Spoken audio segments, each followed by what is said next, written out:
and welcome to News Desk. I'm Melissa Chan. And I'm Alex Forrest-Whiting. So it's our last News Desk of the year today, and we thought we'd take a closer look at what so many news editors around the world build as the global year of elections. 2024 saw the greatest alignment of elections globally, with more than 60 countries, almost 70, possibly going to the polls, and half of the planet voting. So we're asking how 2024's year of elections is set to reshape global politics. And around the table, there's Alex here, of course, but we also have Amin Isif. Hello, hello. And Amin will be taking a closer look at chat, along with participating in the discussion, of course. That's right. And in a few moments, we'll have special guest Kevin Casas Zamora of International IDEA joining us. His organization tracks elections and democratic health around the world. We'll also have DW's own Europe correspondent Rosie Burchard. And we would definitely love to have your questions and your comments. We've actually already had some from our community post on what this year's election could mean for 2025. So let me just read you some of them. Nothing, says TS4095. Ajay says, no hope for India, while PJG says, no hope for the UK. And Not So Suave Mate, I do like that name, Not So Suave Mate says it's going to be a rough 5 years. We did get some comments which linked directly to the image that we put on that community post, and that comprised of 4 different photos: Donald Trump, India's Narendra Modi, the UK's Keir Starmer, and Mexico's President Claudia Sheinbaum. And Naimoy Lovan says, about those photos, they're all clowns except for Starmer. Ouch. Yeah, ouch. And I'm sure that many people would disagree with that anyway, but that's an interesting take from him or from whoever that person is. And at KSIM gives their analysis on all 4 of those photos, which I thought was quite nice to share with everyone. Mexico, this person says, nobody cares about. Ooh. The UK, Starmer will probably resign from office at some point. India, business as usual. America, the fun begins. So what do you think? Please put your comments, your thoughts, your questions into the chat. We'll try to get to as many as we can. It would be really great to hear from you. So please get typing. We laughed a little bit, I think everybody did, when we got the comment that nothing, it wouldn't change anything. But that's kind of what I want to talk about today, too, is how much do elections affect the world anymore? We're living in a time where it looks very different from before 2016, 2015, when there was isolated conflicts around the world, but nothing on the scale of like the Russian invasion of Ukraine or the conflict that's happening in the Middle East right now, the war there. The scale of these conflicts is really changing international politics. So how much do elections actually sway international affairs as much as just violence and war and bloodshed? And that's a question I kind of want to look at today. And we have got quite a few comments actually already in the chat, so thank you to everyone who's been on the share keyboard away, quickly. Raz says good morning to wherever you are. We've got Carolina, thank you, Carolina, for often being with us. We do really a big shout out to you because we love seeing you in the chat. Something that she points out is, number one, that she's going to miss News Desk for a few weeks, but happy holidays to us all. So thank you very much. Same to you. And she says the far right is indeed trending this year, but we need to wait and see for the first half of 2025. So good comments there. And also something that Nile Chaturvedi says, one thing this year's elections from India to the US using flag icons proves is that despite culture wars, the economy is all that matters. That's what Nile believes.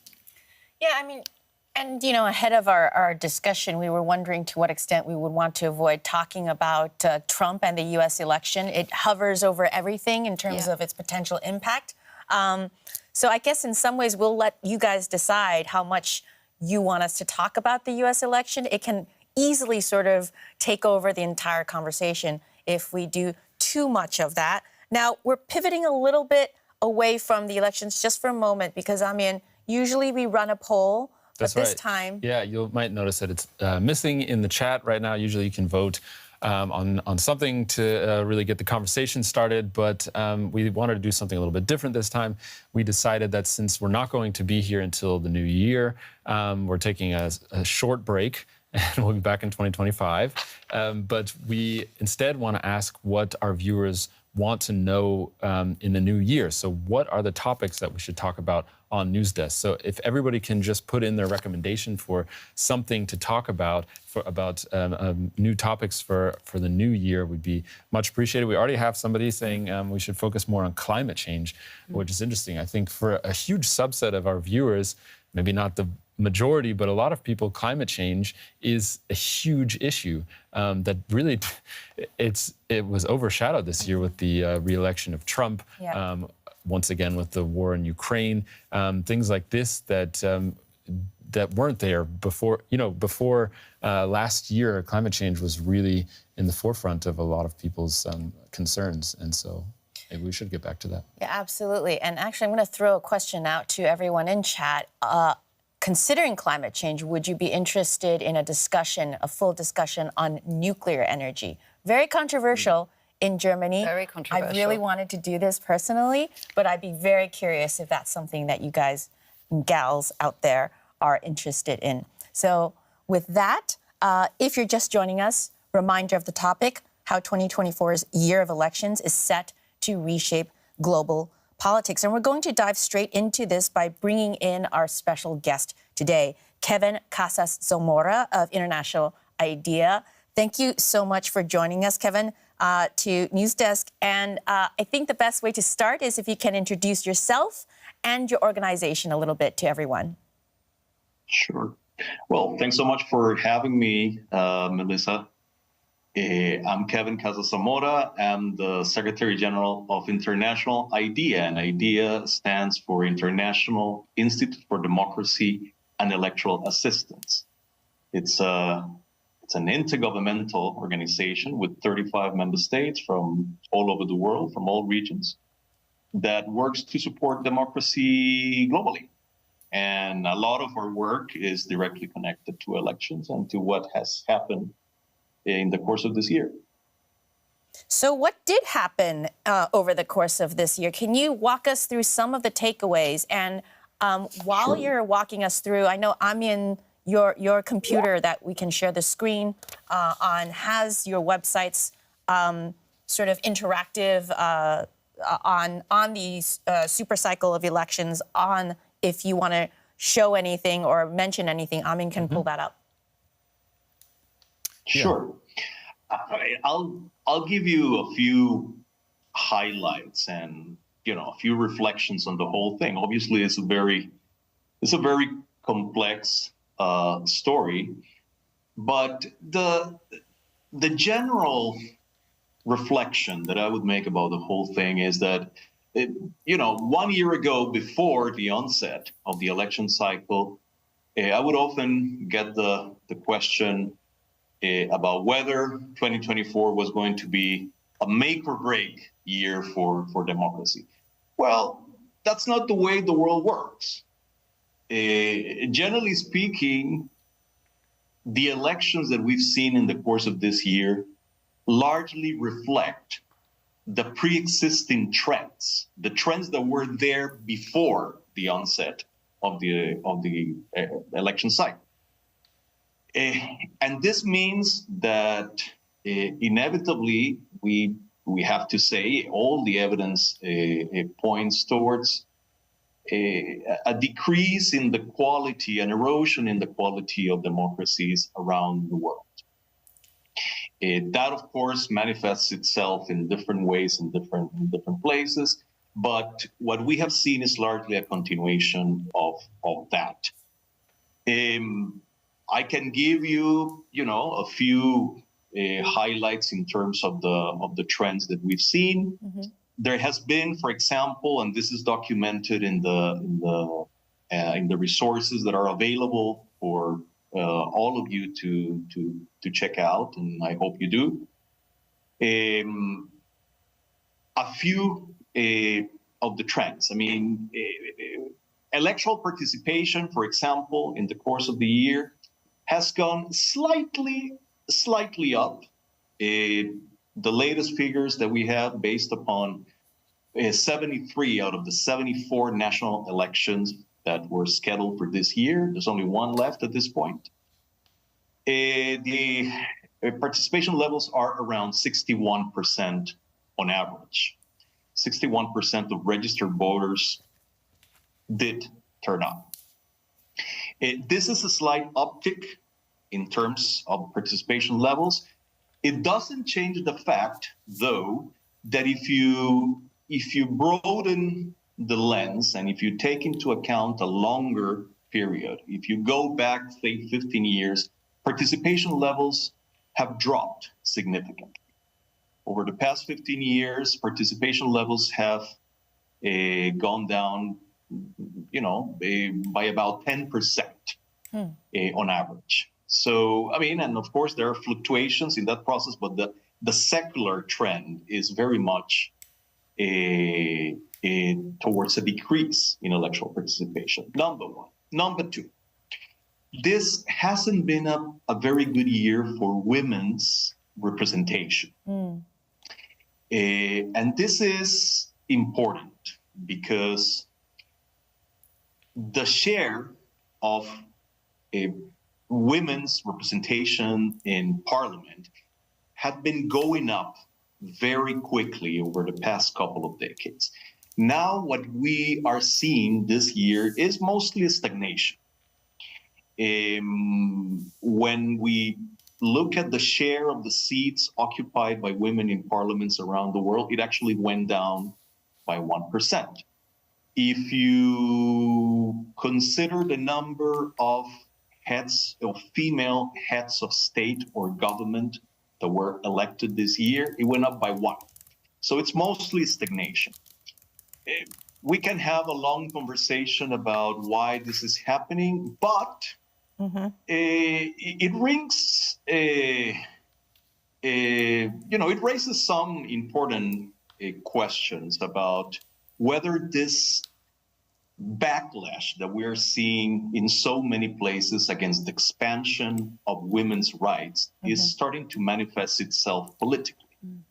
And one concrete manifestation of that phenomenon is the terribly virulent level of violence online against women that decide to participate politically. Kevin? This has become a big thing in the world, and it may be affecting the willingness of women to participate and therefore their ability to be represented. Right. I wanted to ask you about this really interesting graph that I had up there, women's representation and gender equality, part of a study that IDEA did. It mentions, and it's obvious here on this graph, that you have this interesting, basically, okay, what you see happening here is Rwanda has 63.8% representation in their government for women. That's the highest in the world, according to what you have on your website. But they're not listed very high in terms of gender equality. You have countries like the Solomon Islands only have 6% representation in their government of women, and yet it gets a higher ranking for gender parity, gender equality anyway. So maybe you could explain how that happens, that a place like Rwanda has such a high number of women in government, but yet does not qualify as having gender equality. That's very interesting. Kevin? I mean, that's obviously a complicated question. I mean, I would imagine that these things take time to percolate. I mean, even if the share of representation of women in parliament goes up, in societies that have been male-dominated for centuries and millennia, it doesn't change overnight. Change doesn't happen overnight. It does happen, but it takes time. I mean, my bet would be that in the natural course of things, the level of gender equality writ large, not simply in terms of the share of representation in parliament, would tend to grow and to improve. Bear in mind also that we should take this piece of information about the share of women's representation in parliament with a pinch of salt, because that's only one place where political decisions are made. There's also cabinets. Cabinets tend to do relatively well, or at least the trends are improving, not to the same degree as in parliament, but they are improving. But then you have subnational elected bodies, and there is a different ballgame. There, the level of sub-representation of women is much more acute. So, and not to speak of what happens inside political parties, where women are actively discriminated against in most places. So, a word of caution. It's very important and very good, very positive to see more women represented in parliament, but this is only a small part of the story. There are so many victories still to be gained by women to make sure that our political systems, our democracies, are really committed to parity. Right. And let me just butt in here at the moment. Hi, Kevin. It's Alex here sitting next to Melissa. We've got quite a few questions coming in the chat talking generally about elections and about 2025, but just picking up on that issue about women's and women's rights, gender rights. Nile Chaturvedi says, at least democracies talk and debate about women's gender rights. A stark contrast, especially in context of what is happening in other particular countries, which, of course, is a point that we do need to mention. Maybe you'd just like to pick up on that, and then we've got some other general questions, but which I can feed in at some point. But maybe just on that point. Well, yeah, and the Alex, other thing is, I think if I can just. Oh, no problem. Just to piggyback on that, I wonder to what extent you mentioned the online vitriol. To what extent also is disinformation, misinformation on social media stewing not just the targeting and hatred of women, but also going back to what you said even earlier, people's lack of confidence in democracy, the fact that, generally speaking, trend-wise, turnout among voters has been lower over decade on decade. Well, two different questions here. Sure. The first issue about women's participation. Well, it's kind of. I'm trying to. Yeah, gender rights, women's rights. So the point being made that it's in that at least democracies talk and debate about them, whereas in other places you can't even talk about it. I agree with the premise of the question. This is true about gender equality, and it's true about most things.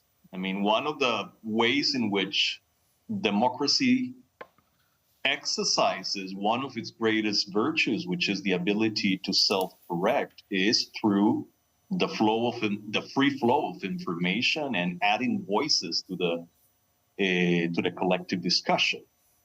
So this is true about gender equality, but it's true about everything else. The evidence is overwhelming that democracies do much better. Rwanda, notwithstanding, which is an outlier, democracies do much, much better in terms of gender equality.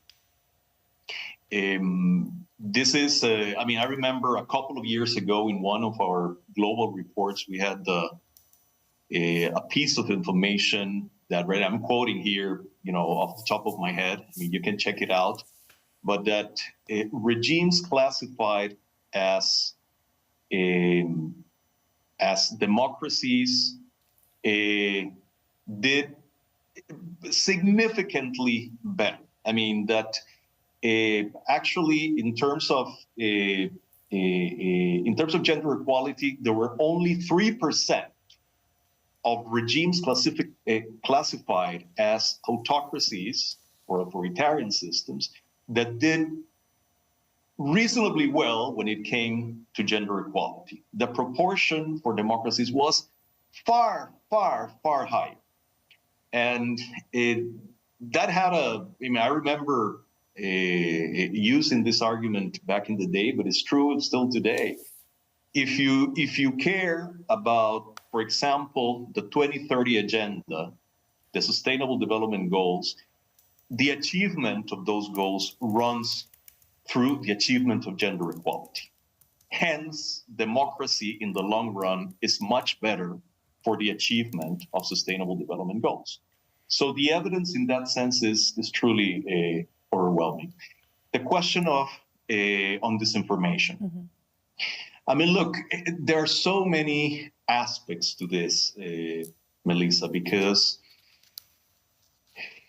I think it would be foolhardy to deny that the circulation of dis and misinformation erodes trust in institutions and democratic processes. But it's also true that we should approach this question, particularly when we talk about elections, with a measure of caution and humility, connecting a specific instances of disinformation, specific disinformation campaigns with the specific decisions that voters make on the voting booth is exceedingly complicated. I haven't seen any hard evidence showing conclusively that any disinformation campaign has actually decided the result of an election. So we have to be very cautious on this. I think disinformation has to be fought against because it's a cancer that is eating the quality of our democratic debates. But in terms of ascribing a specific electoral results to disinformation, I would be far more cautious about that. One thing I'll mention, however, that I think is interesting in the context of this global election cycle, is a question that is analytically different, but certainly related to the question of disinformation, which is the question of artificial intelligence and its role on elections. 1 year ago, there was a big concern about the potentially disruptive role of artificial intelligence, particularly in accelerating and magnifying the distribution, the dissemination of disinformation. And at the end of this year, I have to say that was the dog that didn't bark. Yeah, so far. So far, yes, so far. No, absolutely, absolutely. I mean, it doesn't mean that it may not happen it will not happen in the future. I think it may well happen, but so far, the fear that we had 1 year ago that this was going to be a game changer in the way elections were going to be held, it did not materialize for the most part. I mean, you can identify a few examples here and there, but in terms of changing the nature of elections, it really didn't. Well, there's a major conflict or controversy in Europe right now because Romania, actually, the court annulled the elections on the grounds that Russian interference made it invalid. That was actually rejected by both parties who won the elections, and that was a major controversy there. But it seems like a lot of people have brushed over it because obviously Russian interference has been a problem in elections. There's a lot of evidence that Russia did interfere. But going back to what you said, it seems like you'd have to prove first that the Russian interference swung the election in one way or another before you could say that you need to rerun the election, because if the outcome is going to be the same anyway, then it seems like you could rerun every election if there's interference in it. Yeah, and I mean, I was just going to say, we were both thinking about Romania because the other piece of news out in the last 24 hours is the EU is investigating TikTok, China's TikTok, for its potential role in impacting Romania's elections. Impacting, but not necessarily impacting the entire outcome. But it is interesting that that is happening in the context of what Kevin just said, which is that there is no evidence that it has swung the entire outcome of an election anywhere in the world for now. Alex, I've seen you've got comments. I do. I kind of wanted to see what he wanted to say about that, because I wanted to see what your organization would say about that. Is it a bad development for democracy that Russia is getting involved in European elections, or is it a bad development that democracies cancel their elections when they have evidence of interference? I mean, this is an incredibly complex discussion, because let me start by saying, for clarity, that I haven't read the ruling from Romania's Supreme Court, so I'll be very careful with what I say here.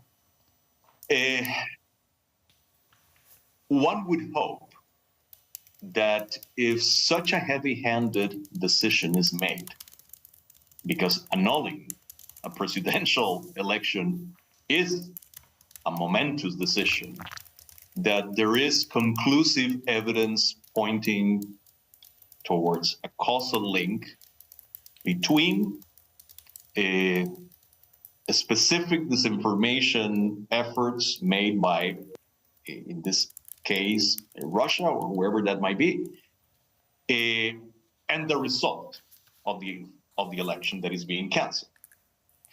I don't know if that evidence exists. I have, even though I may have even sympathy for the decision, because I don't like the idea of Russia or any authoritarian actor meddling with democratic elections in other places. I don't like that. But I have to say that it sends shivers down my spine, the idea that we're going to turn this into a precedent that in the wrong hands can be extraordinarily dangerous. Because I honestly don't know if, the extent to which the Romanian Supreme Court is trustworthy. I imagine it is. But in many other places,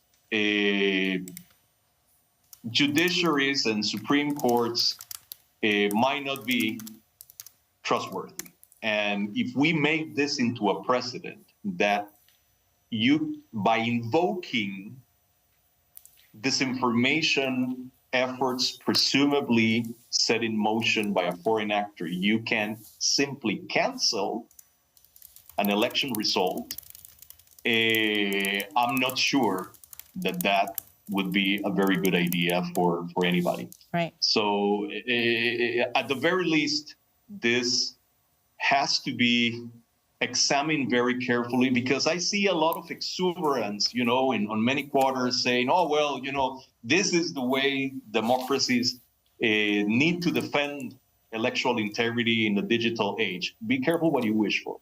Got it.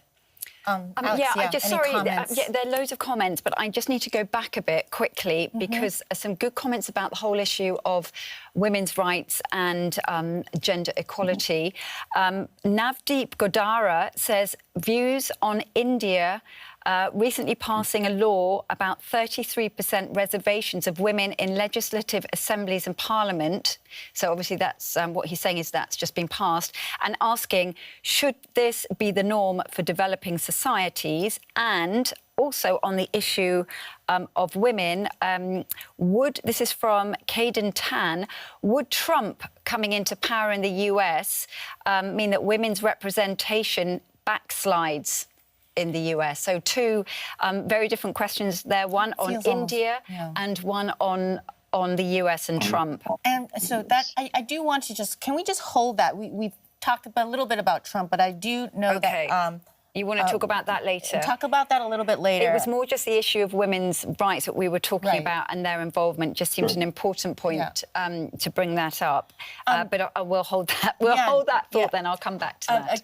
Kevin, I just want to get this in before we let you go in a few minutes, which is a couple of the big elections this year. So I have two questions. One is just on the largest election in the world, on India. Any takeaways, big picture stuff that people should sort of learn about? Everyone is curious about how Modi is going to operate in the geopolitical landscape in 2025. But how did those elections go? And then the second we'll get to next.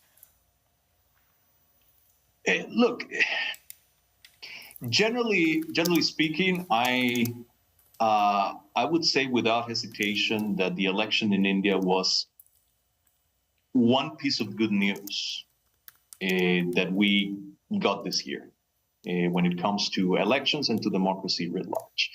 I mean, we can have a long and complicated conversation about some of the things that have been happening in India. There are things that I don't particularly like and that have elicited a lot of controversy, for example, things that have to do with the protection of minority rights and so on and so forth.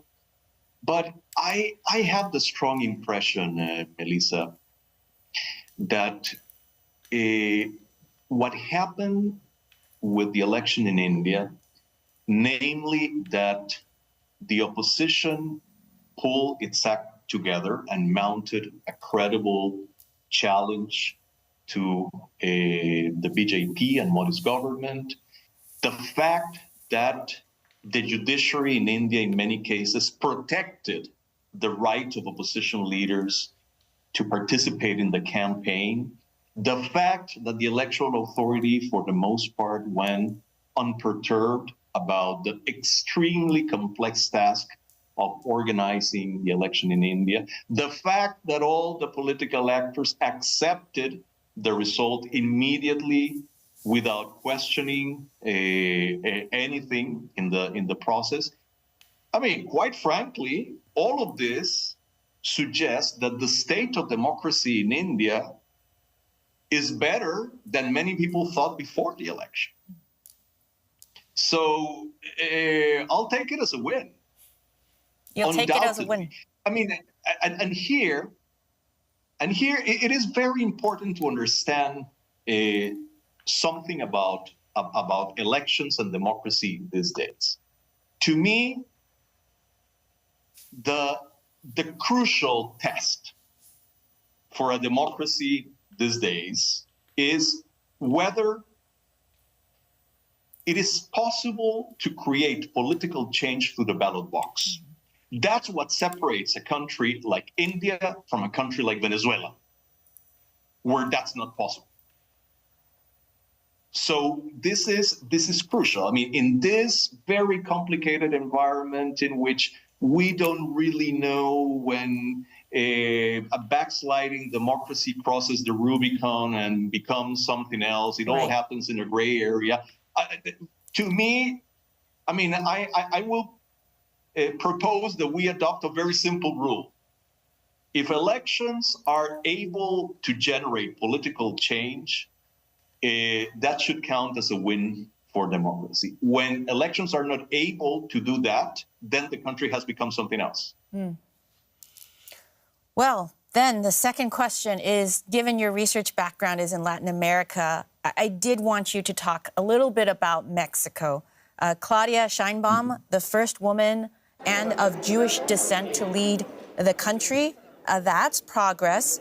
But some point out that she's from the party of AMLO. That's the party of the previous leader, Andrés Manuel López Obrador, which has been accused of chipping away at institutions and democratic norms. Can you talk a little bit about that? Sure.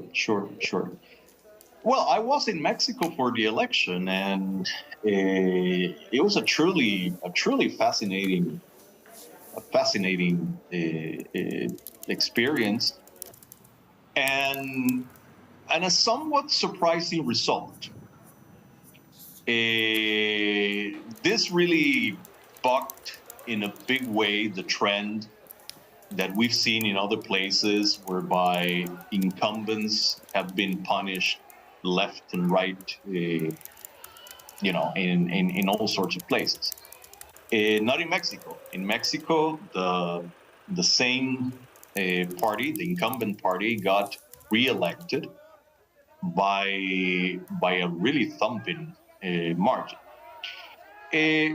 I think that this, in the case of Mexico, suggests a very interesting discussion, which is the following.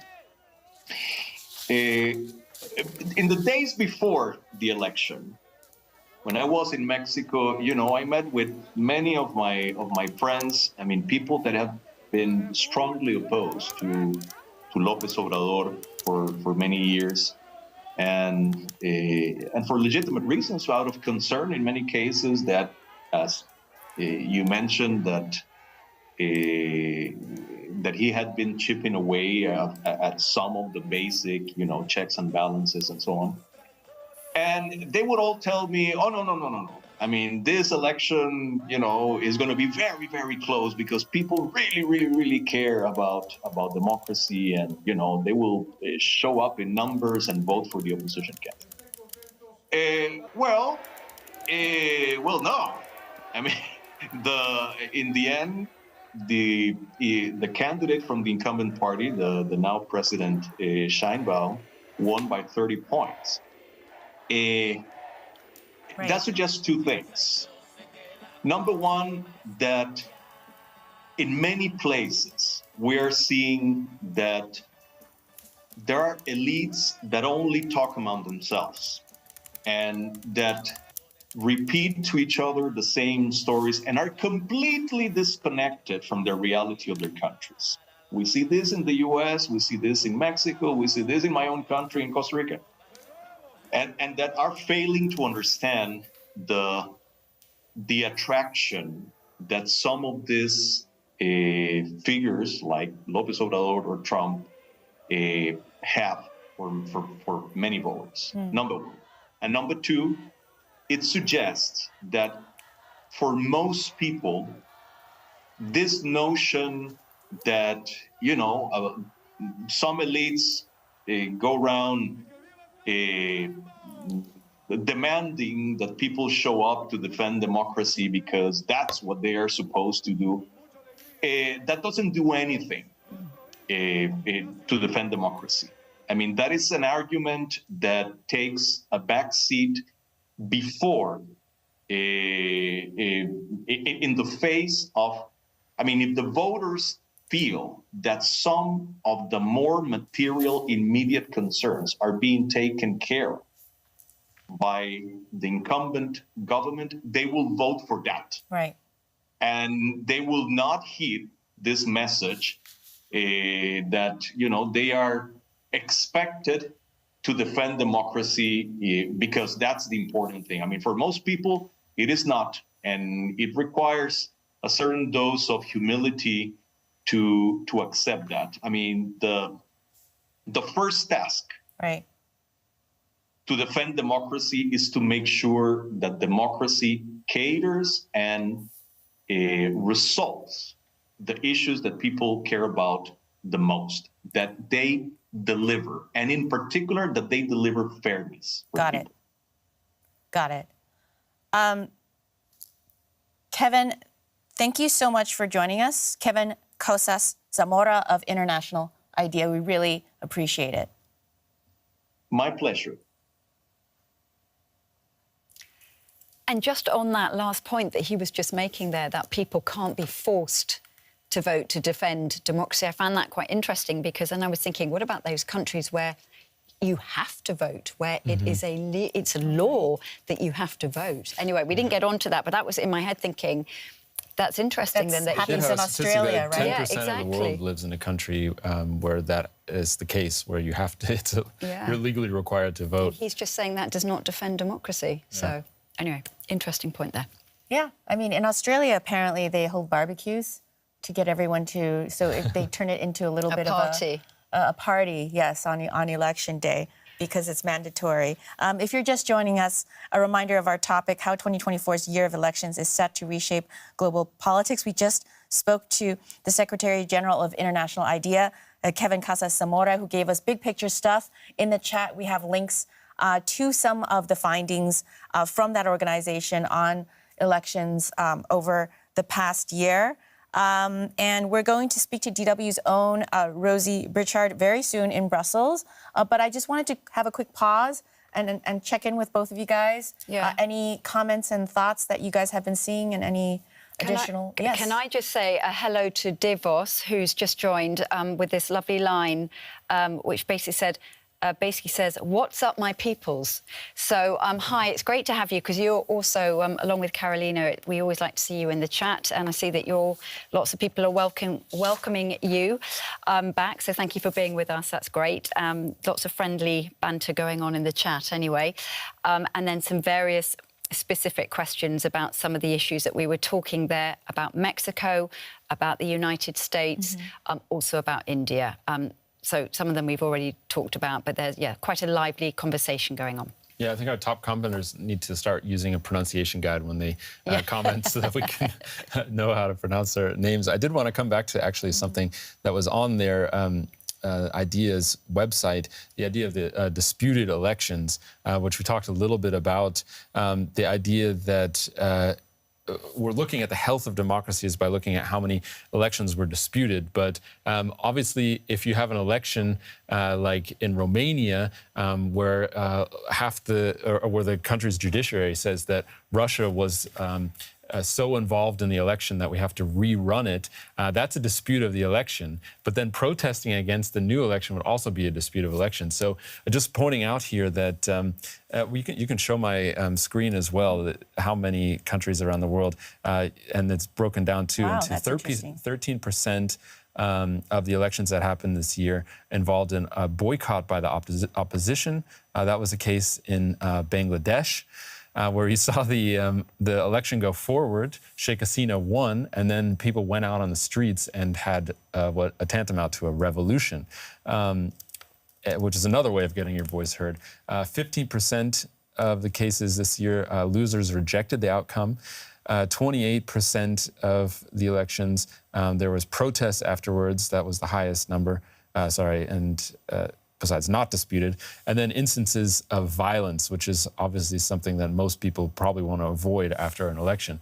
But just pointing out here that an election is definitely the most healthy part of a functioning democracy, but it is also true that if people live in a country where the democracy isn't functioning, then disputing an election is also a democratic process, right? So protesting in countries where the elections are either rigged or there's not free elections, then the people there who protest obviously feel like they're standing up for democracy by either boycotting or protesting afterwards. Of course, what's happening right now in the country of Georgia is a lot of people protesting almost every night. That's a great example. Because they feel like the elections were not fair. And that is their demonstration of democracy, because, of course, democracy is not just defined by elections itself. It is all the institutions, including free press and the freedom to protest. So it's a very complex picture. It is. And just quickly, Sure. DeVos, I think that's right. He spelled it out for me, DE-VOSE, DeVos. Yeah, DeVos. DeVos, I think. So hopefully that is now correct. And also thank you very much for all the other comments that are coming in. Lots of talk about democracy and, you know, whether this is the best format anyway that people are living in, or whether there should be something new. Maybe we can talk about that in Democracy Plus. In a little bit, because you probably want to move on now. Yeah, well, reading your mind. No, well, I know Rosie is waiting and standing by, but I also noticed in chat a lot of people talking about South Korea. We do not have a South Korea expert with us today, although I will say that I reported extensively from the country, but more than a decade ago. What I will say is that a lot of people seemed really surprised when President Yoon made that declaration of martial law, as if it was coming out of nowhere, because we tend to think of South Korea as highly developed, highly functional, and just stuff like that wouldn't happen. Suddenly we were seeing a couple of images of tanks, people trying to enter parliament. And if you did follow South Korean domestic politics closely, it would still have been a shock, but it would have not been the big shock that it was, because South Korean politics is very much like a lot of places now these days, which is that you have two bitter sides. And there's been political ossification for quite some time now. Yoon was and is very unpopular, has been very unpopular. I think part of the fact that that's been overlooked is that it's often covered from an English language news perspective. Mm-hmm. And from the English language news perspective, Yoon's foreign policy has been very obliging, working with the United States, very sort of cooperative, including, of course, South Korea's role in supplying arms to the Ukrainians in Russia's invasion of Ukraine. So a lot of reasons why coverage of South Korea often overlooked the domestic issues. And I also wanted to quickly look at what's next, because now South Korean President Yoon Suk-yeol has been impeached by the legislature. It took 2 tries over his declaration of martial law. What happens next is that apparently to be removed from office, it will require a decision by Korea's constitutional court. And their criteria is a little unclear. I mean, they've got 2 parameters, which is that, it depends on the impeachment of the president, depends on the seriousness of the violation of the Constitution and laws, and, quote, the will to protect the Constitution. Did the leader fail to protect the Constitution? And for those who don't know too much about South Korean political history, there have been 2 previous trials of impeachment of a president in the history of this fairly young democracy, actually.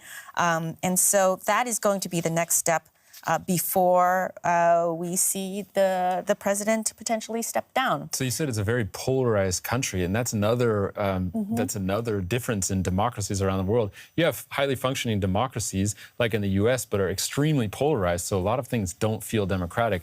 Also, what's happening in South Korea is so absurd on some level, because the president declares martial law, and it looks like a coup is happening, and then when he realizes that this isn't going to get him anywhere, he stands back and says, "Oh, I'm sorry, my bad.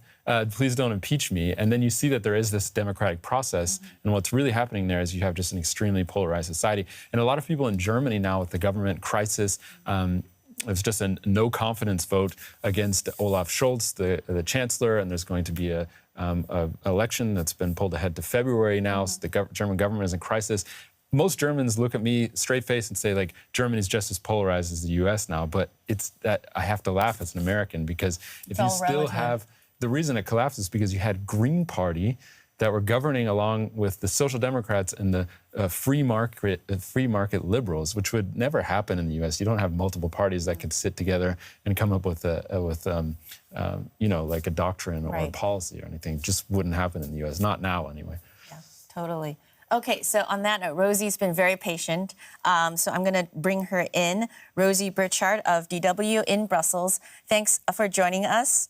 And I don't know how much of our conversation you have been hearing, but Rosie started out this year filing an excellent long-format report on the year of global elections and democratic resilience.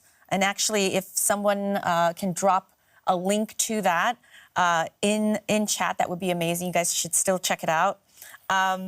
Rosie, I just want to start by asking you about, well, actually, yeah, let's just roll just a little bit of that on screen if we want to see that. There we go. Let's do that. Once seemed unstoppable. Across Europe, this wall will fall, for it cannot withstand faith. It cannot withstand truth. But now authoritarianism is on the rise. Элиты превратились в символ тотальной, беспринципной лжи.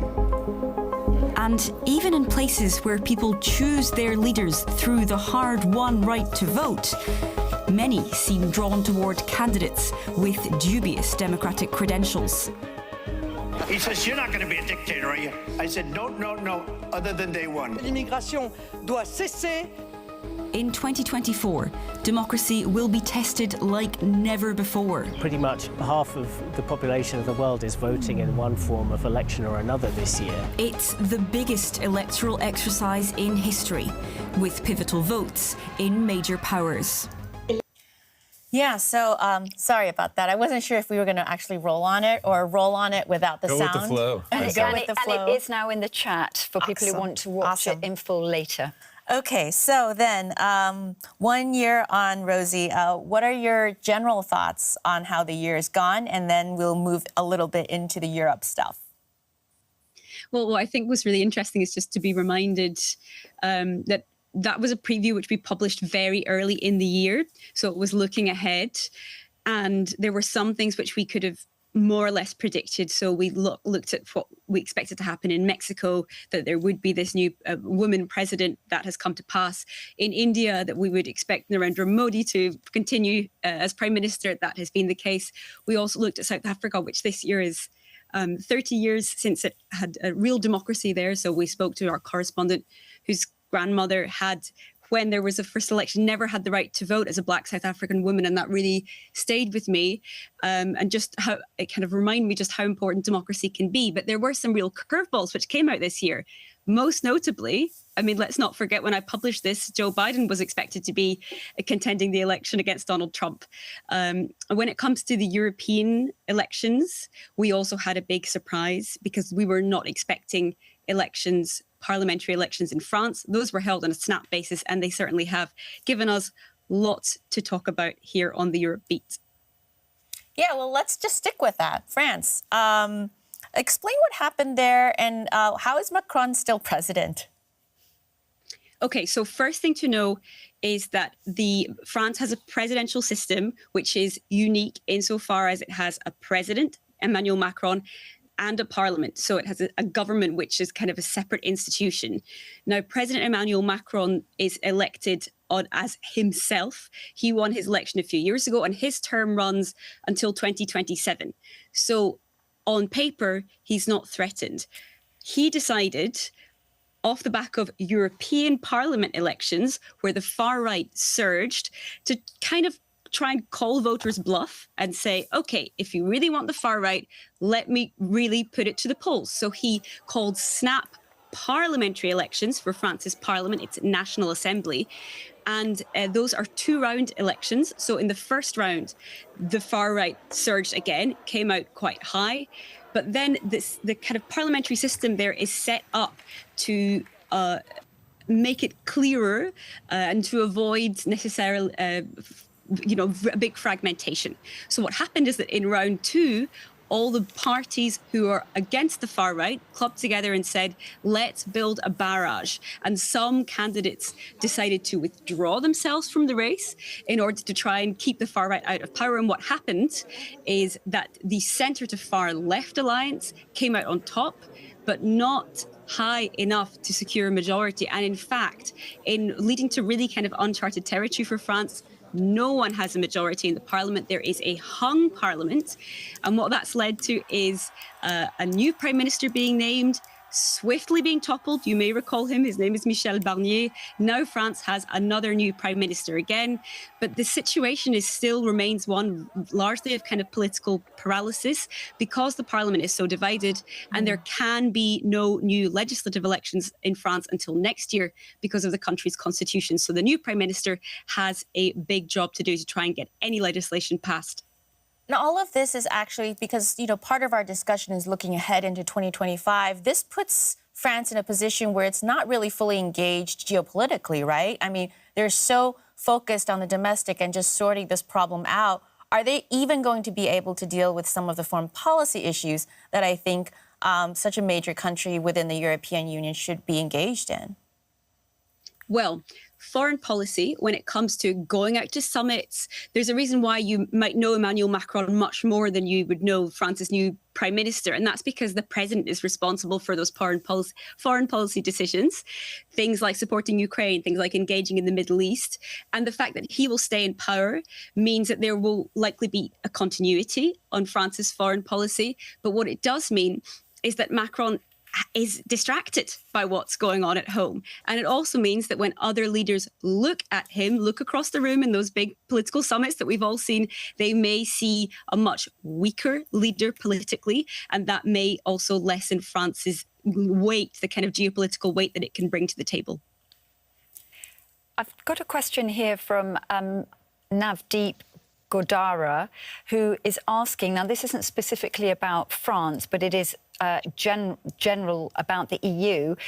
Can the EU become this time the third power bloc, acting more cohesively than in the last century geopolitical discourse? Please tell it from a Eurocentric perspective, is what this person is asking. And it's quite an interesting question, isn't it, given what's going on in the world at the moment with these power blocs and the strength of certain countries that we probably don't even need to name.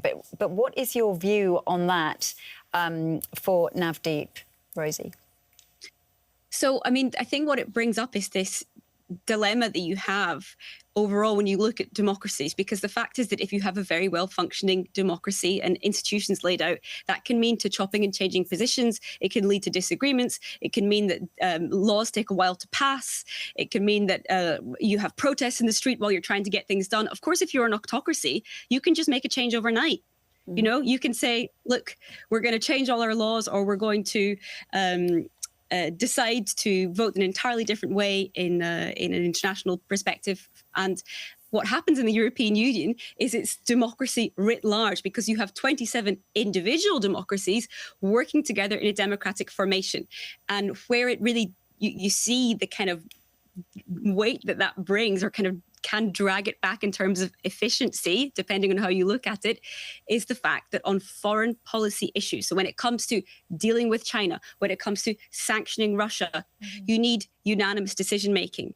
And that means you need 27 countries all on the same page. And they all have electorates to which they are accountable, right? And that means that the EU can be kind of slow to act, or seen as slow to act. And you can decide for yourself, you know, this is part of the democratic process. This is how the EU is set up. Right. And of course, part of democracy is trying to foster coalitions, get people onto the same page. But what we definitely have seen in recent years is that kind of splintering in some EU positions, particularly when it comes to big topics like Russia, like China. One country you may hear popping up a lot is Hungary. Its prime minister is known for not being shy when it comes to blocking EU decisions, or being seen as more kind of friendly toward Russia and China. But yeah, so listen, it's difficult for Europe to speak with one voice. They try to do it.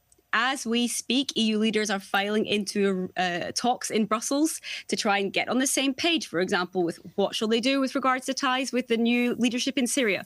What shall they do when it comes to the next round of sanctions? So they have these meetings, this part of the democratic process, to try and get on the same page, but it's not easy. And just picking up on that, quite a few comments in the chat, just as you're talking, Rosie. Antonio Landolina says, unless Europe can form some kind of federation, i.e. more unity and more power to the EU, Europe will only decline on the world stage. And there are other comments as well along similar sort of lines, that basically they can't make a decision, that they do a lot of talking, but not a lot of walking. But what you're saying is that's because they're all different governments, countries, and they've all got to somehow agree to make a decision before they can move forward. Yeah, I mean, it depends what kind of topics it is. You know, when it comes to trade, that is really centralized here in Brussels. That means if you're striking a trade deal, which is really important in global geopolitics, right? That makes a difference. If the EU would strike a trade deal with India, you would feel the impact of that perhaps on both continents. That's a power that tends to be more centralized here. When it comes to these foreign policy topics, they are really divisive. When it comes to issues like migration, yeah, for sure, the European Union is divided. It's kind of part of how the system works here. And I think you will definitely not get backing from national governments to dilute the power of their own national governments. But yeah, listen, this is part of the system and part of decision making. And I think, as I said before, the ability to quickly change policies overnight, well, that's something which is much easier if you don't have democratic accountability. And I think maybe one area which might be worth highlighting, where it can be really tricky, is the issue of climate policy. We saw this in European elections over the past year. It can kind of fall out of fashion, right? Yeah.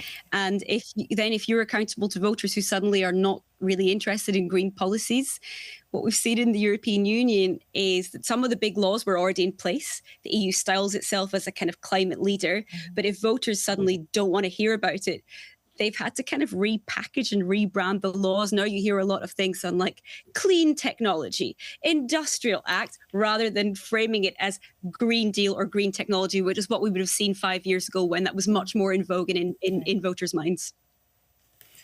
The user just now commenting on how the EU should have more power at the federal level. I mean, that kind of segues into just asking you about the European parliamentary elections. Rosie, could you talk a little bit about that? And of course, I think you alluded to the fact that a lot of the environmental green parties lost in many ways. But talk a little bit about that. And for people who are very confused, frankly, between the Commission and the Parliament, just explain the powers of the Parliament briefly. What can it do? Sure. So basically, the European Union has a couple of main institutions which make it up. So you have the European Council, which is the EU leaders, those 27 governments. It includes things like Olaf Scholz, Chancellor of Germany. They meet every so often. They are meeting today in Brussels as we speak. Then you have the European Commission. That's the EU's executive. It takes a lead on writing EU's laws. And the head of that is Ursula von der Leyen, who you may recognize. She's been named by some as the most powerful woman in the world. And then you have the European Parliament, which is the only directly elected institution in the European Union. So voters get the chance every 5 years to elect members. There are more than 700 of them, and they represent all the 27 different countries and even regions within those countries, and they represent different parties, and they are part of the lawmaking process. Essentially, to pass any EU law, it needs to come from the EU executive and then be co-negotiated between the European Parliament and the European Council. And if this sounds like boring jargon, this is what democratic institutions often involve. But what it means is that you often get kind of big power clashes between these different institutions in Brussels. The Parliament almost functions kind of like an opposition sometimes to the European Commission, which is the EU's executive. There were parliamentary elections this year. Mm-hmm. The big question was whether the far right would surge and kind of topple almost the centrist powers. They did surge, but the centre held. That's the headline from those elections which took place in June. Got it. Quite a few comments, quite a few anti-Europe comments, Rosie, coming in on our chat from various people who I think are quite clearly not that keen on the EU, think that it is too slow and isn't doing what it should be doing. So quite interesting. I also, Nilay Chaturvedi brought this up, the word polycrisis. He says that Europe is, he phrases it a question, isn't Europe facing a polycrisis in 2025? He cites various things like declining GDP, the ongoing energy crisis based on the fact that we don't get cheap Russian gas anymore, at least not like we used to before Russia invaded Ukraine. So maybe I could throw this question to Rosie too. How did the elections in Europe in 2024 reflect this ongoing crisis in Europe where a lot of things are in flux here? And I think there's also an infographic that we can pull up if you look at the messages and pull that up. We can show that while Rosie answers the question. Yeah, I mean, I think nobody is harboring any illusions that 2025 will likely be a difficult year for the European Union. We've had some of the main powers go to election, but of course, I think you alluded to it already. There will be German elections earlier next year. Without France and Germany having a clear political position, it's really hard for the European Union to set a clear course because those countries are the powerhouses. They're the EU's diplomatic heavyweights. And when you have a clear line on where German politics and French politics are going, it's much easier for the EU to say, like, what does it want to do with regards to its ties to China? What does it want to do with regards to how it moves forward with a big trade deal like the Mercosur trade deal, which is currently moving forward. But yeah, I mean, there are many different crises that Europe has to face. You talked about energy, for example. That's been an ongoing discussion. And I think what the European Union would say in its defense is that it has kind of risen to these very big challenges that it's been facing. You know, the bloc has taken in millions of Ukrainian refugees over the last few years. It's right on the edge of a conflict, back on European soil. That it also rushed to get new legislation in place to try and deal with the energy crisis. I mean, inflation has come down much more from what we saw in 2022, even though people still feel difficulties in their pockets in many cases.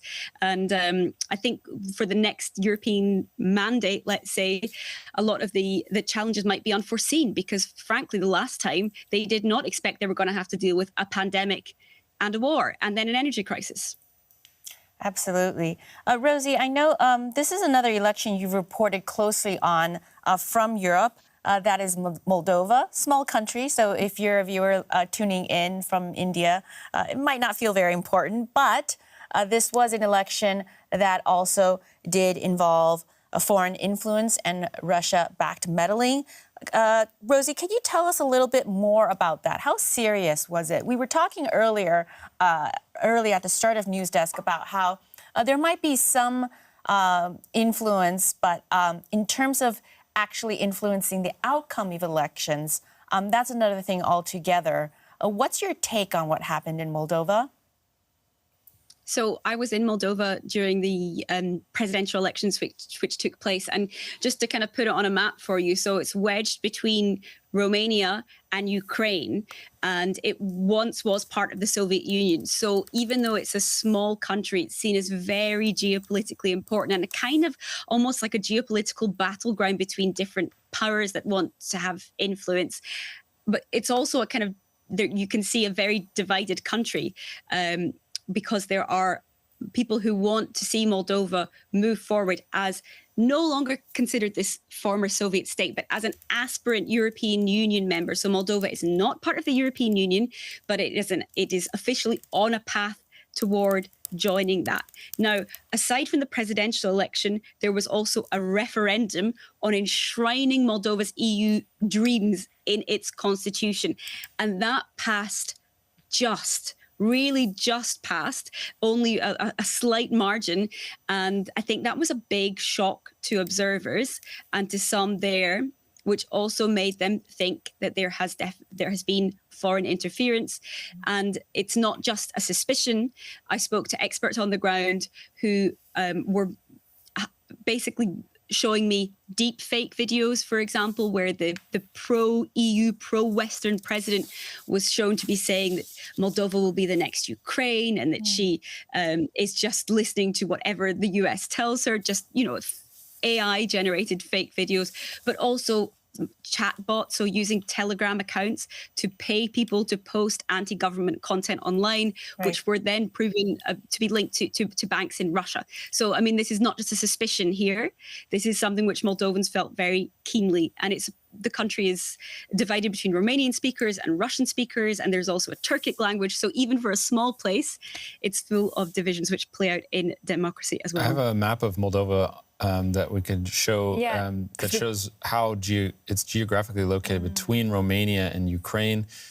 So that the EU is right here. This is Romania. And NATO. And NATO, exactly. And then Ukraine is over here.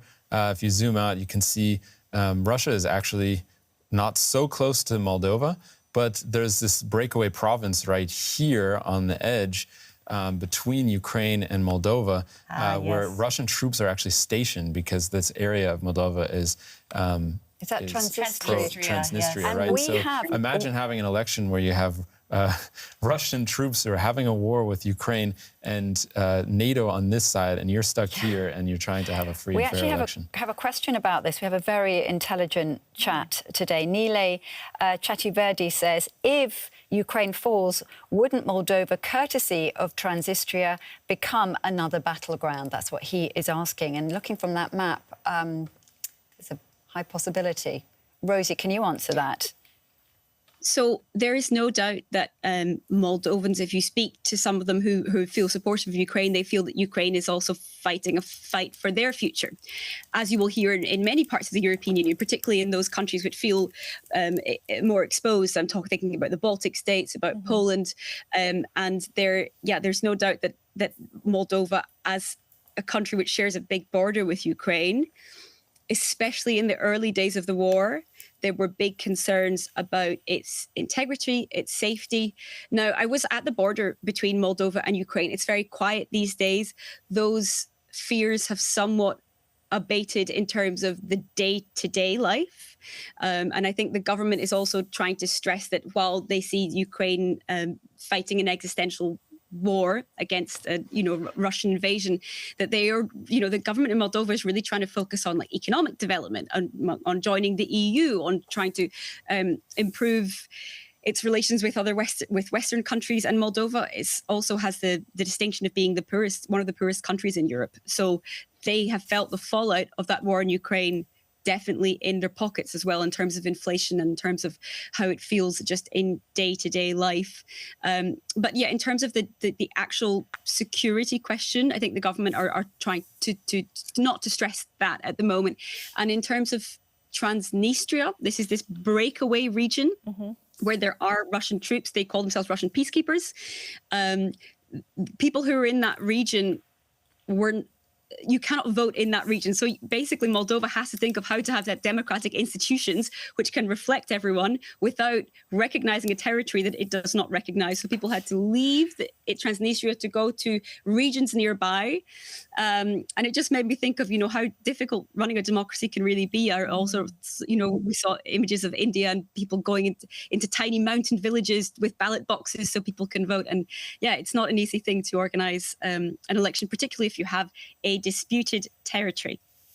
Absolutely. Thank you very much for that, Rosie. Hopefully that answered the question there, or the comment there. Oh, Rosie, I don't know if you have any final thoughts before we let you go, but this has been really helpful for the Europe front. Yeah, I think that what we didn't touch on that much, and I just will highlight, is that the big question when it comes to elections in Europe tends to be how much power will the far right get? And Europe's far right are diverse. They tend to be very nationalistic, but they have one thing in common, or at least one thing, which is tends to be a very anti-migrant perspective. We see the far right gaining power electorally, getting into some governments in Europe. But we also have a concept here in Brussels of what they call a cordon sanitaire, which is something like a kind of safety barrier, where mainstream parties say, okay, even if these far right parties get elected, we will not work with them. We will not let them be the chair of the parliamentary committee or so on. And that becomes more difficult when there are more and more lawmakers from these far right parties.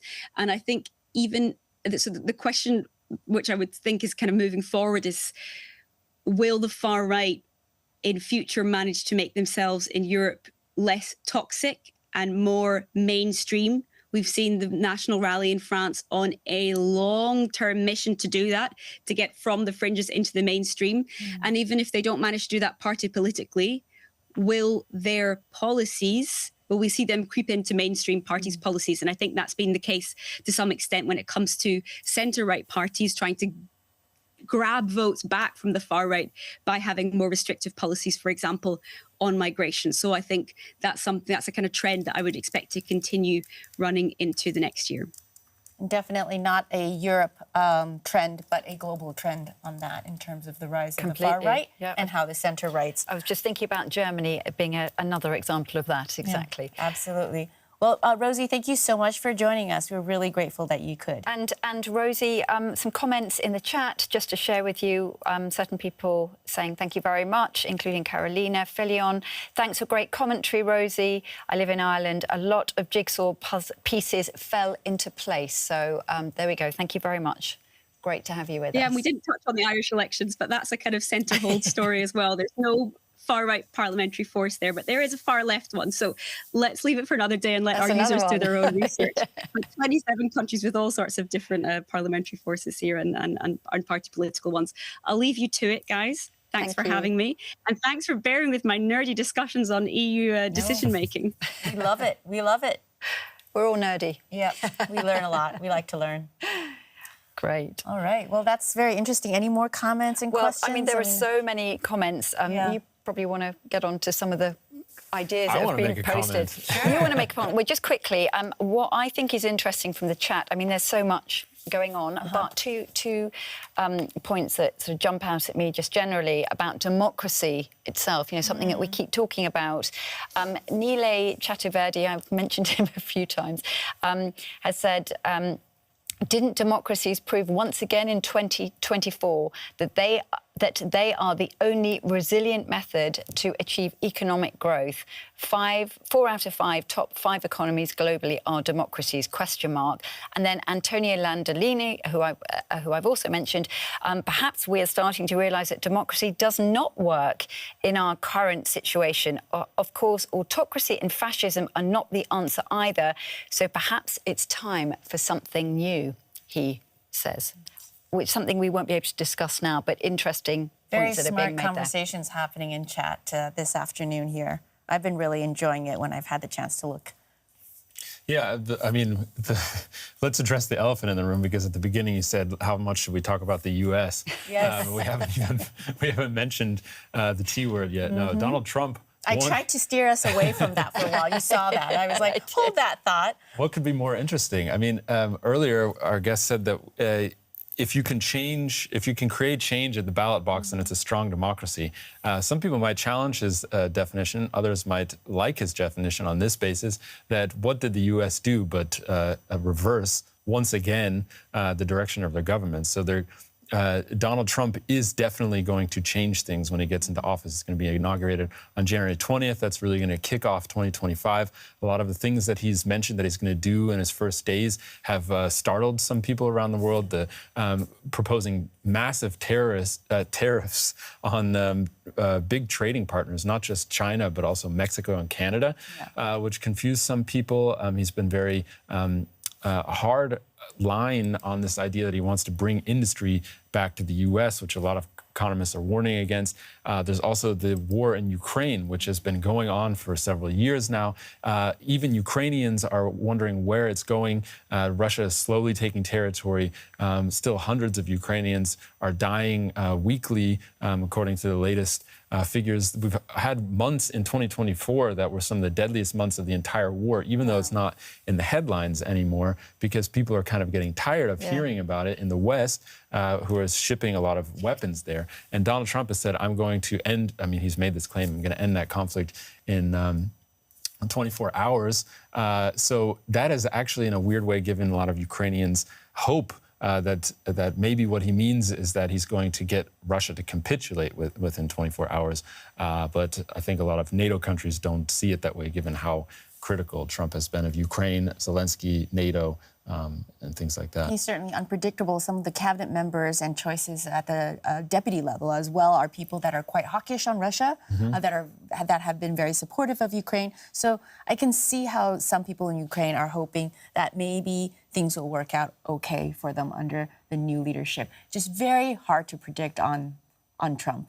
Just on everything. But it's certainly going to have an effect on a lot of other countries. I mean, it's no denying that the U.S. is still the world's only superpower. For better or worse. In the sense that it has the biggest military, it's the biggest economy, it owns the dollar, which most trade happens through globally. We had, I forget who it was, but he said that elections don't matter, it's the economy. Well, that's why the U.S. election matters, because the U.S.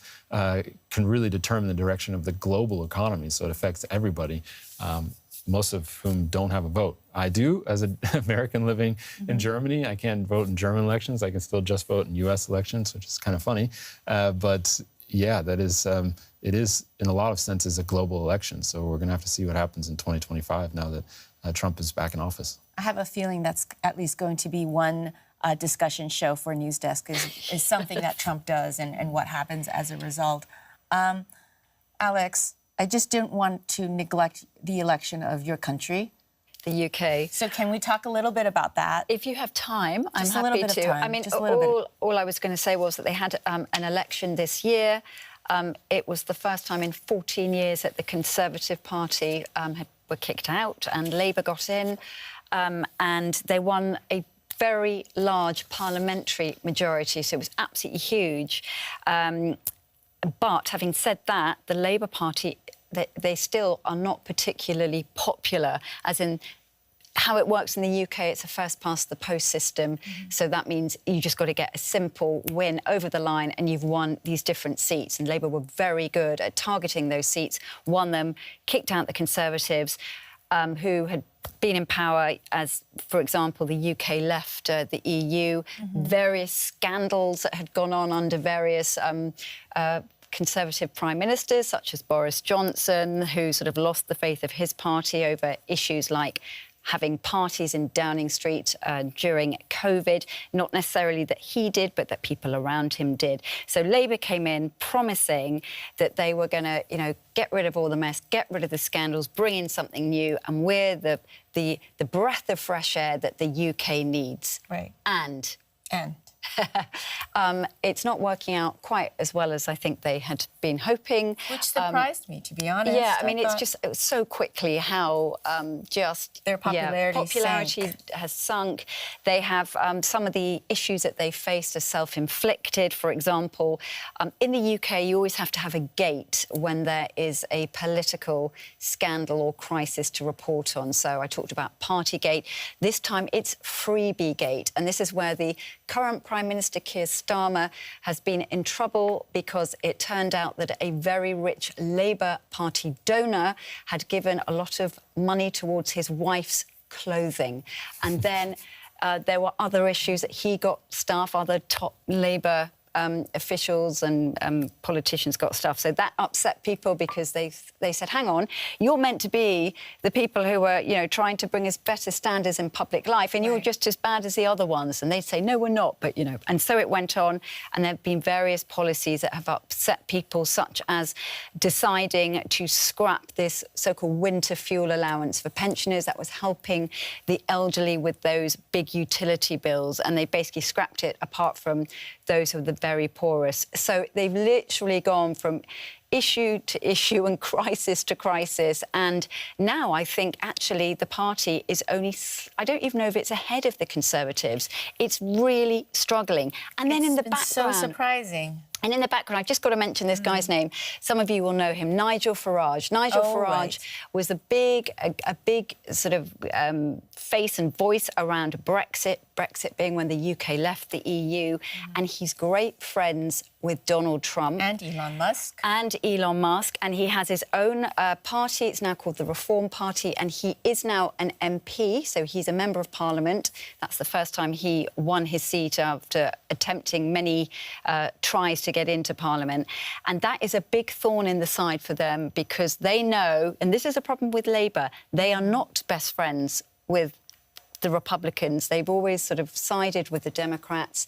It's going to be a problem for them, I would say, in 2025. Relationship with how are they going to deal with that relationship? Yeah, I mean, even their own foreign secretary in the past, David Lammy, had said that Trump is like a Nazi. You know, that's what he said in 2017. So they've got all these issues. That's OK, because didn't the vice president, the incoming vice president, J.D. Vance also say that. But that is true, and that's what they've Trump cited. Was a Nazi. That's so true. They've cited. Cabinet position. But I think, that maybe it's going to be difficult for the UK because they kind of they cut from the EU. Certainly under Labour, they're trying to build back ties and relations with the EU.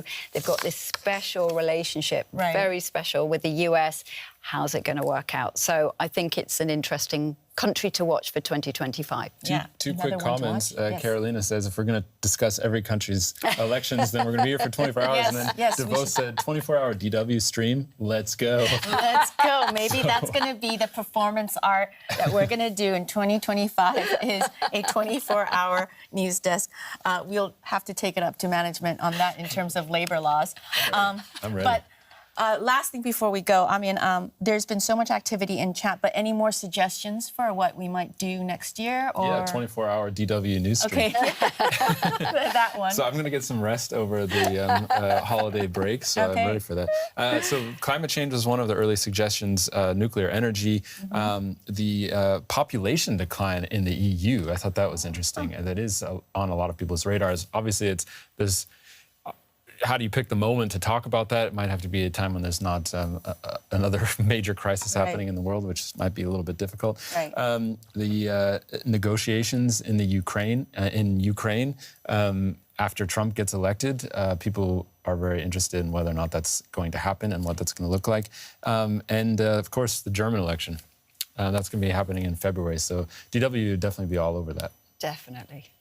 That sounds good. Well, it's in his notebook, so we will take note and keep that in mind for 2025. And with that, thank you to everyone who joined us online. We hope you learned a thing or two. Definitely learnt a lot myself. Yes, just a reminder that News Desk is taking a 2-week break for the holidays, but we will be back. We will be back on the 8th of January, so that's in 2 weeks' time.